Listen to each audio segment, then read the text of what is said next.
All right. You ready? Yep.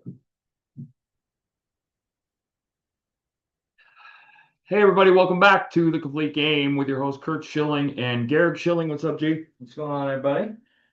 Episode 27, which was supposed to be a couple days ago, but we ran into a small medical emergency, translated to mean I had a allergic reaction to still we don't know what. But we do have the whole episode recorded, maybe for future viewing. Bad franchise movement, I would say the allergy is. Yeah, it was it was a little worried. We still don't know what I'm allergic to, but it was pretty severe. What was it? 6 EpiPens. And I gotta tell you, my thigh's still a little sore today from where they jammed me the other day. So just another podcast where we're playing injured, no big Right, deal. right. Play through it. Play through the pain. But yeah, we were talking. We wanted to get into umpire discussion, I know, and then you were talking about Rocky's talk when the whole incident happened. And what we were talking about was more so like rules for the Rockies going Yeah, forward. If you want to hit the hard yeah. reset I button on a franchise. I actually want to. I'm going to broaden it. I mean, the Rockies are a special case, and I think we talk about them specifically. But I think that the more I watch, the more watching Mick Abel with the Phillies today just reinforced what I think. I mean, he had, I've said for a while now that the inconsistencies of guys who are max effort guys will become obvious and apparent. And I don't know what the final score of that game was. I know he gave up runs early. 8-4 Cubs. Yeah, yeah. 4 innings, 6 hits, 3 earned runs, 3 strikeouts, 3 walks, 3 home runs, 89 pitches. Um, you know, uh, uh, to be clear, I love the guy. I love this stuff, but the mechanics are not big league ready, and it's just not going to be a consistent thing. He's going to be a guy that's going to go 9 on 2 hits and punch out 11, and for no reason whatsoever, his next start he's going to go 4 and give up 6 hits and 3 home runs. It's just not sustainable. I Um, forget I forget who his debut is against, but Skeens, this is who, yeah, the Pirates. yeah, Okay, so this is who you'll be pitching against come October, which the right, Phillies are trying to be. right, It's in right. the postseason. It's the So you'll be playoff playing the lineup. Cubs when Yep. guys like PCA come out there. Yep. So And they'll have all the video they need of you and all the things that go with that. And um, like I said, I'm clearly in their corner. Both he, Chase Dollander, all the kids I talk about, these young men, it's not their fault. But you will not go back in history and find a starting pitcher who was a max effort guy with those mechanics who lasted more than a couple years. So if you're content with getting 3 or 4 seasons out of Mick Abel, probably above a 500. Again, stuff plays well. The stuff will start to go down, decline, and the command will stay the same. And as the stuff goes down, the command becomes a bigger and bigger issue, and all the things that go with that. And it goes back to, it's not just the Phillies. It's Major League Baseball as a whole has transitioned into. And if you go back and look at this year, we walked over the draft, guys. If you go back and look at this year's draft, most of the rankings are based purely on velocity. Breaking stuff, great. You can have the best breaking ball you want, but if the fastball command isn't there, the breaking ball is going to be marginal at best. I don't care how big of a breaking ball it is, how sharp it is. When hitters don't have to be scared of your fastball in the corners, they don't have to be scared of anything. And you're seeing this come to fruition through. It's a combination of things. It's a combination of drafting max effort pitchers, which they're all going to be max effort, and that's fine.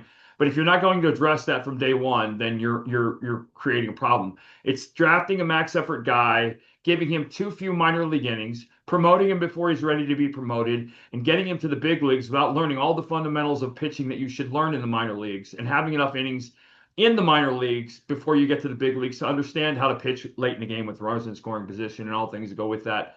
They get held to pitch counts that are unrealistic. Because not all pitches are created equal. And I've said this before. I throw 100 pitches in a 1-0 game. It's like throwing 155 pitches. I throw 100 pitches in a 9-0 game. It's like throwing 60 pitches. But when you're a max effort guy, there's never a difference.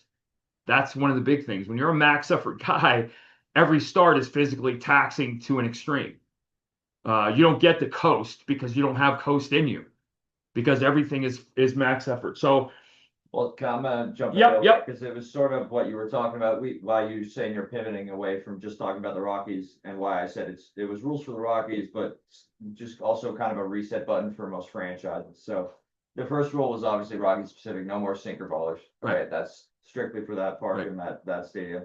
The next rule was draft pick schooling, crash course in biomechanics, and being a big leaguer every day. Basically, just teaching these guys how 162 game season is going to be throughout playoffs and everything. Well, what that means more so is I'm coaching these guys and teaching them big league mentality in rookie ball, right? So when I talk to a kid that's in high school, for example, or I talk to a college pitcher, I'm not talking to them about the mindset of getting a guy in double A out. I'm talking about the mindset at the end where when you're in the big leagues, you have to think like this. Now, you can't immediately go from Sunday to Monday and turn that on mentally because you have to face those things. But what you do is you prepare them for those confrontations before they have them, right? So the way it goes is, and just for example, so in rookie ball, you'll face a nine-man lineup and there'll be one superstar. But he might be raw, right? You go to A ball, you'll face a lineup and there may be two guys that'll get to double A or higher. You go to double A, that goes to maybe three, four, five guys, right? You get to triple A, it's everybody that can probably handle a fastball, and the worst guy there is a 4A player. So you're progress, and that's why let them have success in rookie ball. For example, let's just Well, say, again, jumping in, that was yeah, another rule going down the list.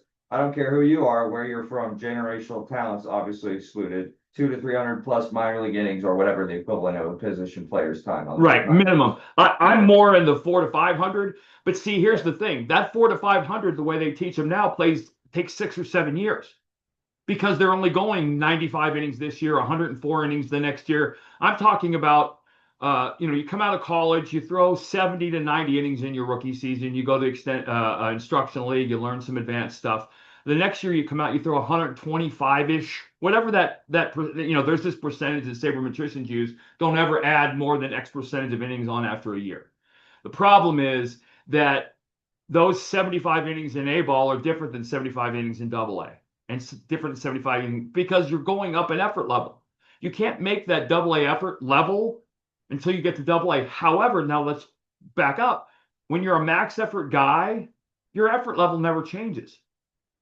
From the standpoint, I'm giving 100%. Well, 100% in A ball is different than 100% in double A. It's different than 100% in triple A, and it's definitely different than 100% in the big leagues, right? That's why you see, think about the guys warming up. You see a guy warming up, he warms up at 90, 89, 91, and the hitter gets in the box and he's throwing 95, right? That's a level of effort jump like the minor leagues. And so I'm saying give them that 90 some innings that first year. Make sure with college, whatever, and that's another reason why I argue against, letting these guys go to college if I can avoid it. If I have a good pitching development program, because I'd rather those first 300 innings of tutelage out of high school be under my professional guidance and my big league pitchers.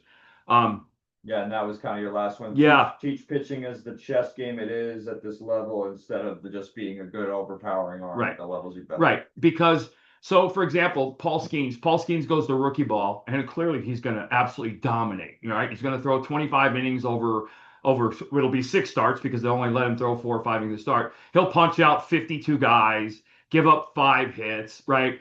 Then he goes to A ball and does kind of the same thing. Then he goes to double A, but he never experienced that to any degree. And he's an anomaly in the sense of his stuff, but I can promise you this, and I hate to say it like this because I don't want this to happen. There is no long-term career viability for someone that throws with that effort level. He's going to physically have problems because of the mechanics. It's just human. Now, he may be Nolan Ryan and a physical freak, but Nolan Ryan had tremendous mechanics. Nolan Ryan dropped the finish and everything that went through that. He was as he was, and he was you could say a max effort guy. He was a max effort guy within a very good mechanical delivery system. These guys aren't, and so when you're going to see, and again, guys like Dollander and Abel and the other Palmquist and all these other young arms, you're going to see the velocity drop off in a couple years, as opposed to 8 or 10, because of the effort.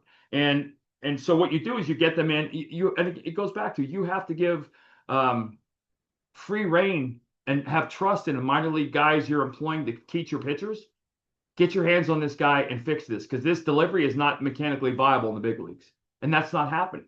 I keep going back to him, but I told you, I saw Dollander at Georgia Southern, Tennessee in the big leagues.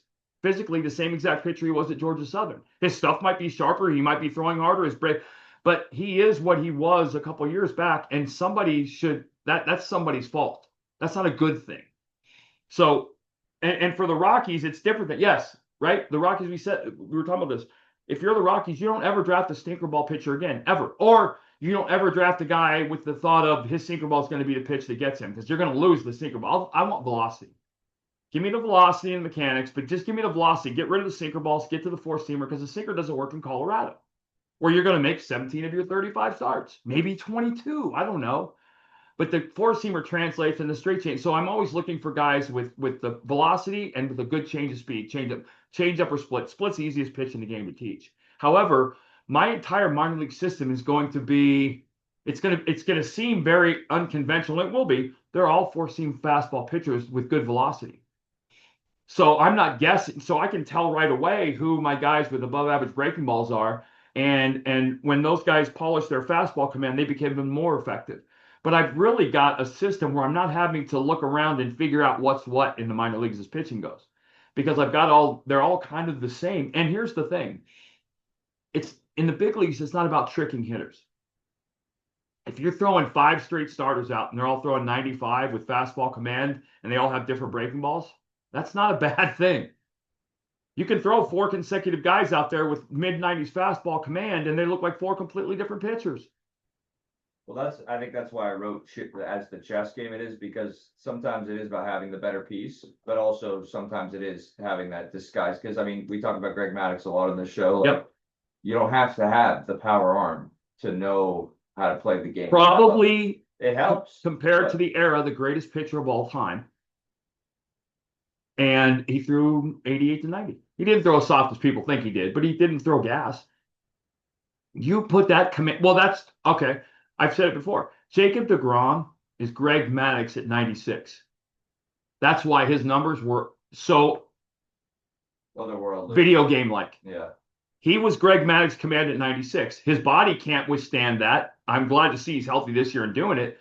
But that, so from a Rockies perspective, it gets back to what are you scouting and drafting? If you're drafting pitchers, I think there's a physical piece to this. I don't know how much sabermetrics is into body makeup for pitchers, but I do know that it's harder to pitch in Colorado physically than other places.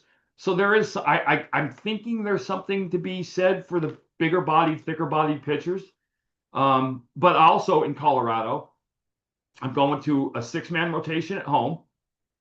And I am in my minor leagues, I am pushing to have all of my minor league teams play at altitude.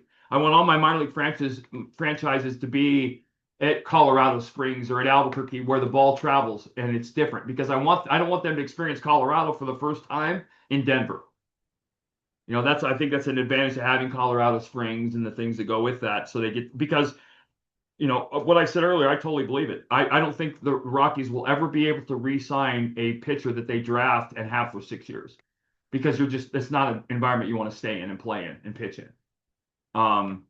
Hopefully someday that'll be proven wrong. But the fact of the matter is, if that's the case, then you've got to when they come to the big leagues and they start and they're under your control as an organization, you have to get maximum benefit out of them for that 6.5+ years, and then they're gone. Excuse me. Same thing when you're looking, I think when the Rockies are looking to trade and get pitching, you better be looking for the right guys, because they have to fit into that environment. And that's, pitchers are not going to, Colorado would probably on most pitchers no trade list, for all the reasons a hitter would have it on their trade list. But post-draft, yeah, I need to sit all my pitchers down and explain to them, here's how the body works, here's mechanically how you function, here's what we're going to want to have you look like, and here's how we're going to make this happen. And you just lay out the roadmap and road plan for them, and you start day one. And it starts, I know it sounds simple, but it's something as simple as playing catch. 90% of the amateur pitchers I see don't know how to play catch properly. Pitchers. And there's a fundamental approach to playing catch Pitching is all about right angles. We've talked about this. Playing catch should be, if I can't hit off a tee all day, I sure as hell need to maximize what I'm getting out of my throws every day. So as soon as you start playing catch, there's a right way and a wrong way to play catch that most young men do not take advantage of. And then you go, like I said, rookie ball, A ball, double A, triple A to the big leagues. Let them master each level. 400 to 500 innings in the minors. When they show up in the big leagues, you don't want them to go back. It's going to happen, but you want to make sure that all the tools in the toolbox are there for them to put together, assemble, build, and work off into a big league career. So yeah, and basically the note I had here, there should be nothing left to quote unquote learn fundamentally when you get to the big leagues. Because there's a whole slew of things you have no idea that are coming down the pipeline. And if I'm worried about throwing strikes, or if I don't command the ball in the strike zone, that's something I need to solve before I get to the big leagues. So Agreed. Speaking of commanding the ball in the strike zone, we also wanted to talk about umpires. And I mean, it's a big topic in the last 5, 10 years of baseball, moving to and from electric strike zones. And I actually follow this account on Instagram that I was showing you a couple days ago before the show called Umpire Auditor. And I'll put the clip in the show notes below for you guys to see. But Jordan Baker in the Blue Jays and Twins game on June 6th the other night rung up Ryan Jeffers looking when he at one point when he represented the tying run. And he missed about 19 calls in the game. I think you'll see it in the video if you right. watch it. But it's just a trending theme that I know you separately arrived at. You wanted to talk about, and I also just happened to see that video. So I just saw a stat today, and it's kicking my butt that I didn't write it down, but it's something like umpires missed something like, I want to say it was like 594 strikes, or it was some absurd number over a course of games. And one of the things that you're hearing about, and to be clear, like we said before, and let me just show you this. So this is the strike zone as it looks in a couple different formats. This is the strike zone you see on TV, which is the flat 2D, pitcher throws a ball. It's right here when you'll see the dot, and then you'll see the catcher catch it, because the dot's supposed to be where it crosses the front of the plate at. But the strike zone is three-dimensional from this perspective, right? A ball that comes in and crosses the plate, it can cross the plate like right here and never cross it again. That's still a strike, right? And you'll see a lot of guys like Maddox used to throw the ball that would work on the corner and go that way, and work on the corner and go that way. But the bigger problem is that the 2 inches that players need to live on in the big leagues, which are on the corners, those aren't part of the system. Those don't get graded.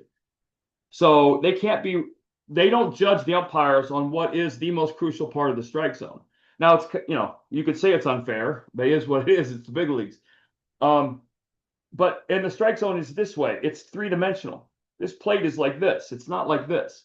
And so what you have is video showing what looks to be like a ball. And a lot of this has to do with catchers butchering the framing job. If I'm catching a ball and I'm bringing it back to the strike zone, but I caught, and you'll see the catchers do a lot of this stuff. The really good ones know how to work the bottom of the strike zone, right? You'll see a ball down in the zone, and they'll catch the ball coming up, because and umpires will tend to call those pitches more, because they're coming into the strike zone, and look, it's hard to tell where the ball hits in the glove. Problem is, it's not even that they're missing the pitches. And by the way, just to be clear, I believe if we go to an automated strike zone, you will honestly have seen your last 300 hitter. Now, I could be totally wrong about this, but the fact of the matter is this. If a major league hitter is required to cover the strike zone from armpits to the hollow of the knee, all the way across the plate, it cannot be done at 95 miles an hour. You can't protect it. You will see batting champions, I think, hitting 275. And what it will do is it will probably, I'm thinking, increase the speed of or increase the speed of game times, because how many strikes are going to be called is going to be, and again, if that's at the rulebook strike zone. Now, I would assume that we can, technology-wise, if we can take pictures of planets 40 billion miles away, we'll be able to be able to adjust the strike zone, hitter to hitter, whatever. But then the question becomes, when you stand in the strike zone, if you're 6'5" and you crouch down to be 4'2", is your strike zone from that armpit to knee hollow, or is it from when you get in the box? Because my argument is your strike zone is whatever, however tall you stand, your armpit to your knees, not how you adjust yourself, because then you can manipulate strike zone. You could do the Bagwell stance where you crouch down really low, and for whatever it's worth. When I was younger, that's what I did. I was a very tall hitter, so I got into a very small, compact setup like a Ricky Henderson to just have the top of Pete Rose. I had my eyes, in my opinion, that were where the top of the strike zone was, so I could manage it.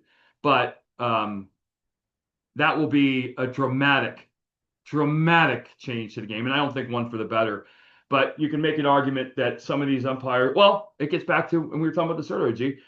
Umpires are in and at the highest level of sport, and the only guys that don't get penalized for bad games. I think also too, trying to represent the fan perspective on the show a little bit, like for me, a big part of the robotic strike zone and getting every call right and instant replay being a part of everything now, it kind of takes away from what we're doing here, like the conversation of the sport that makes it, It removes the human element. Yeah, human element, absolutely. And for the era of baseball that I grew up watching that you played in, like, yes, it's very annoying to not get that call when it's your team when you're watching. Yeah. But there are parts of the game and what we're talking about in this podcast, the nuanced chess piece of the game where you learn over the first couple innings that like, okay, I'm not getting that outside strike today. So like I'm gonna have to work. And that part of the game where if you're a casual fan, I can understand why it's annoying that if you're being explained to that the box is a strike zone, why didn't that get called a strike? It makes no sense. But when you get to this level of fandom and you understand those layers to it, it does add something to the game that a lot of people look at as boring now because of those things that aren't happening for the casual viewer that are happening every single pitch. Well, so I'm going to take this from a pitcher's perspective, right? I want every single strike I throw to be called a strike. I'm okay when that ball gets called a strike too. Yeah. Right? But I don't plan on the ball being called a strike. I'll take the benefit. Maddox benefited from it. Glavine did, and I benefited from it, and a lot of guys benefited because we had command. Because I knew if you were going to call the ball strike a ball off the plate, I could put the ball back there. Mick Abel, Chase Dalton, they can't do that, right? You've seen it. I've showed it to you. That ball where they're trying to paint down and in, and the catcher reaches up over here to catch it. Or that ball where they set up middle in and it goes middle out. It's still if you watch baseball at any capacity now, you see it. Just that I implore you as a fan, if you're watching and you're a big fan, watch the catcher's glove at setup and at catch and watch how much movement you have. You should have very minimal movement, if anything. The area of miss for command is inside the glove, right? So if I'm missing my spot, he's doing this. He's not doing this or blocking this. And that's what you're seeing. And that's the seismic change in pitching these days. It's why you're seeing closers walk the bases loaded, walk a run in. You're seeing pitchers unable to command the ball ahead in the strike zone, and you're seeing the dramatic rise in home runs because guys can't command the ball inside the strike zone. And that's what's going to happen. And so I think there is an approach to, and this is not just the Rockies. The Orioles are the same way. The Baltimore Orioles need a redress from scouting, what they're scouting and how they're scouting, to what they're signing, how they're signing, and what they're teaching to the big leagues. And again, not just these teams. There are a lot of teams I'm watching across the big leagues where they need to completely revamp and rebuild their entire approach to pitching, because you're investing hundreds of millions, if not billions of dollars into these arms. And the most you're not looking at, there's no pitcher in the big leagues right now who I'm looking at will be there 10 years from now being the guy he is today. There's just not. Mechanically, it's not possible. These arms will not hold up. And Oakland A's deserve an honorable mention in that group. They've got up the most runs in Major League Baseball. Yeah, so. Yeah, and a team that can't afford to make this, right? Oakland's a team. We've given a lot of grief to the Orioles and the Rockies on this. I just also wanted to mention the Athletics, who were 1-21, which is and that's not a bad thing to mention too, because the A's can't miss. They don't have the financial flexibility to sign a guy. They signed Severino, right? And it was a big deal. And the A's are moving to Vegas, and the Oakland fans are pissed, and they're going to have more. They come from an environment. They had Hudson, Mulder, and Zito at one time, and couldn't win a World Series. because sabermetrics doesn't win in October. Those pitchers weren't the reason they weren't winning in October. But the fact of the matter is, they're a team that up to this year can't miss on pitching, right? What do they do with all their talent? They trade them the year before free agency. They get draft picks back, or they let them walk into compensation and they nail the draft. They can never miss on a pitcher because they don't have the money to miss on a pitcher. And that might change when they go to Vegas. But I think that's the approach every team should take.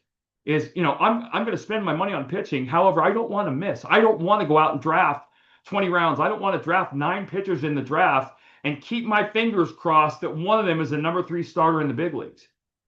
If you give me a stable of 95-mile-an-hour throwing arms, you give me 10 of them, and I have hands on, those 10 guys will pitch in the big leagues. Barring some freak health thing or whatever, they'll pitch in the big leagues. You give me an arm, you can make a pitcher. And I keep going back to Johnny Powderies, but it involves and revolves around being hands-on and educating and teaching and getting them to buy into a system that turns them into a big league pitcher before they get to the big leagues, that forces them to spend 5 years in the minor leagues and throw 400, 500, 600 innings and get complete games and pitch in the 8th and 9th inning. And teams don't want to hear about that because of the opener and all this other stuff. That's not making baseball more enjoyable. And I know you grew up right at the end of the era, but I got to tell you, I remember Saturday baseball, Nolan Ryan versus Steve Carlton, Tom Seaver, Jim Palmer versus Ron Guidry, where the starting pitchers were the antagonist and the protagonist. That doesn't happen anymore, right? You got what was the other day? It was, well, Skeens and Abel was kind of but that lived up to that. You don't see the hype anymore because one guy is going to go no more than 6 innings. So how excited? You only get one of those on. I mean, I was trying to think the whole time you were saying that. The most recent one I can think of is Bumgarner, but he never had a mono to go against him. Right. Then you had Pedro and Clemens. But yeah, those I'm trying to think of a more like Maddox against Johnson, Schmaltz against, those died out. Pedro against anybody. But the difference was, for me anyway, I elevated my game when I went up against those guys because they were the best. And I wanted to beat the best. You got Skubal and these other guys, but no one's in their league. There isn't a guy to stand up and say, oh my God, Skubal against this guy. This is going to, Bubik is the kid out of Kansas City. Like, he's phenomenal. Or they're in Kansas City or Pittsburgh or somewhere where they're not going to get a chance to pitch in a game that means that much right now. So, which right now Skeens is doing. Yeah. He's going to be 4-6. He's probably going to start the All-Star game because he's the best pitcher in the game next to Skubal. I think it was he has a 107 in his last 7 starts and he has 1 win. Right. and no, the answer is not trading him, right? Listen, if I were to trade Paul Skeens, I would trade Paul Skeens. I would have to get 3 bona fide big league position player guys that were going to play right away. Right now. Yeah. And we're potential studs. And I'd have to get me a super prospect arm, minimum. But otherwise, it's what I said. If you trade him, okay, when you get good, you have to replace him. Somebody's got to be in his place. Yeah. So yeah, and let me just go back to the umpire thing. The last thing I want to say to you young umpires out there, there's a right way and a wrong way to do your job. You got to remember something. No one in the stands, except for the people you leave passes for, the girl you met at the bar last night or family, is there to see you. Nobody. And that's not a slight because your job is hard. But the fact of the matter is, I've seen this a lot, and these big league umpires are doing almost going the extra mile to be noticed. And the best ones I ever played with, on the field, were the guys who you never talked about after the game because you didn't notice them. And you can say what you want about Joe West, but Joe West was a damn good umpire. There was never, except for the story I'll tell someday, there was never a time when I questioned whether Joe West was good or bad. He was a red ass, but he was a good umpire. Ed Wapuano, Tim Tashida. They're also like you guys. They have good and bad days. This is the I showed you the other day. Ian Happ for the Cubs was thrown out just for turning around and saying you're having a bad day. Right. I forget who the umpire No, is, but that's the level of ego we're dealing with now, as opposed to you're talking about some of those guys in your day, Joe West, who did. Well, let's role play. Okay, different. Let's role play. You be Ian. You be the umpire, right? No, I'll be the umpire. You be Ian Happ, right? Ian Happ says to the umpire, "Bad day today." You know what? You're right, dude. I'm sorry. I might have missed that one. Yeah, that's, I mean, and What's your comeback? the amount of times, no problem. No, there's no. Not an issue. Here's the thing I'm trying to tell umpires. If that's your answer, the good ones always did that. The good ones always say, "Yeah, I might have missed that, my bad, whatever." If a player says something to you beyond that, throw them out because they're looking to get thrown out. Otherwise, players will respond to that. Oh, you know what? I might have missed it, dude. I might have missed that, or I missed that pitch. I'm sorry, man. I didn't mean, whatever. Players have no comeback for that. And your job gets infinitely easier because players talk about that kind of stuff. If you're having a bad day behind the plate, dude, no one knows it more than you. How many times you call a pitch and go, oh man, right? And then somebody says you put your head down and be like, yeah, that was I'm not sure about that one, guys. Sorry. Whatever. Because here's the thing is for you young pitchers, the game is hard enough without having to try to get the opposing hitter and the umpire out. That makes it impossible. So, all right, we're gonna go to guess your teammate. Yep. Right? Yeah, it was just All a right. weird thing. I thought Ian Happ was a catcher at some point in period, not, but that's what I was looking up. That's why I was distracted. All right. Gonna do some guess your teammate. We got 5 big clues. If you've been here before, you know how it goes. We have a former teammate of my dad's. 5 clues ranging from most vague to most obvious. We're gonna start with the most vague clue. All right. I played 19 years in the MLB for 6 different franchises, but I only spent 1 year in the American League.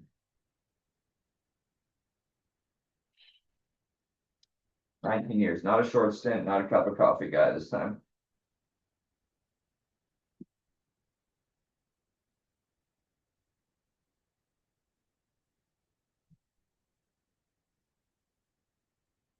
Steve Finley. No, Ooh, I thought that was a good guess though. this is a good guess. Right? Because I don't know if he He's spent in the more than a realm. year with the He's in the Orioles. realm. Yeah. Although not the first clutch teammate that would come to mind for fans of yours, I have a stat in the World Series that only 10 players in Major League Baseball history can say they share with me.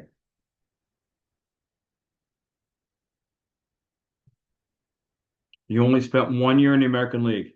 Yeah. 1 year in the AL, 19 years overall. 19 years teams. overall. You were clutch in the postseason to some degree. 6 different teams.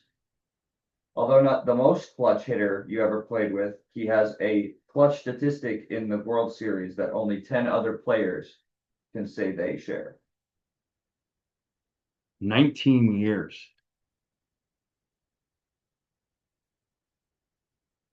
One year in the American League. 19 years, 1 year in the American I League. read this one to Pop. He got it on the next clue. So just for context.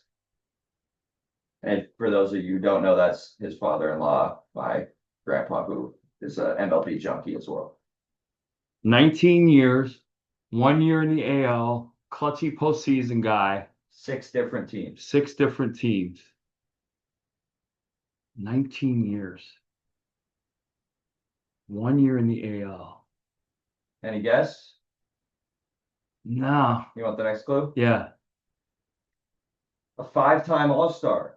Twice we achieved this feat on the same team, and one other time we represented the National League together. That makes sense. So twice you made the All-Star team as teammates, and then one separate time you guys were on the All-Star team for the National League together from separate teams.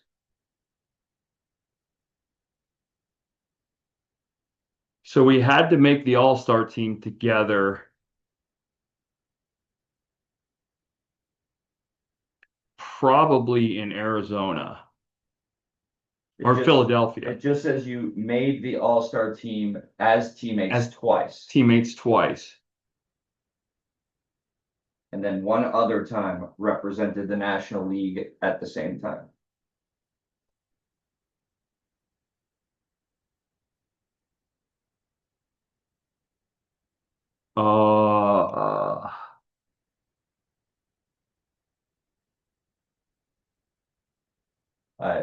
I have a very good feeling you'll get on the next one no matter what. So no, nothing. Nothing? A World Series champion alongside with you on the 2001 Diamondbacks, the team I spent most of my 19-year career with. We were also teammates in Houston. Oh, Gonzo played 19 years. 19 years. Wow, that's impressive. That's why I put that one at the top because for me also I did not know he played almost 20 years. I'm essentially saying like So where was his 1 year in the AL? Oh, Tigers. Tigers, yeah. Damn. That's a good one though. Like I had him, but I kept Xing him out. Yeah. He's it was a fun one to look up to No, that was because good. that's what I had to wait 2 friggin' days to tell you this, but before we started recording the other night, we got into some deep Mariano Rivera stats. He's my last hint was going to be my walk-off hit Oh, off of Mariano Rivera was not the first World Series walk-off he watched, nor would it be the last time he watched Mariano blow one of his 4 postseason blown saves. Isn't that crazy though? that is. For those, because we didn't mention it on the show, we didn't post it.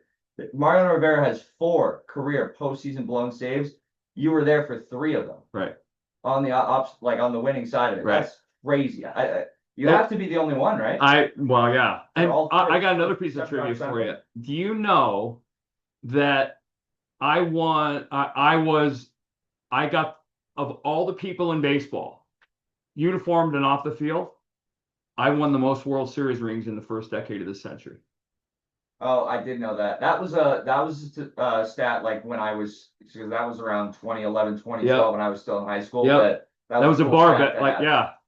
It was 01, 04, and 07. I was the only player to, or only person in baseball to receive 3 World Series rings in that decade. Yeah.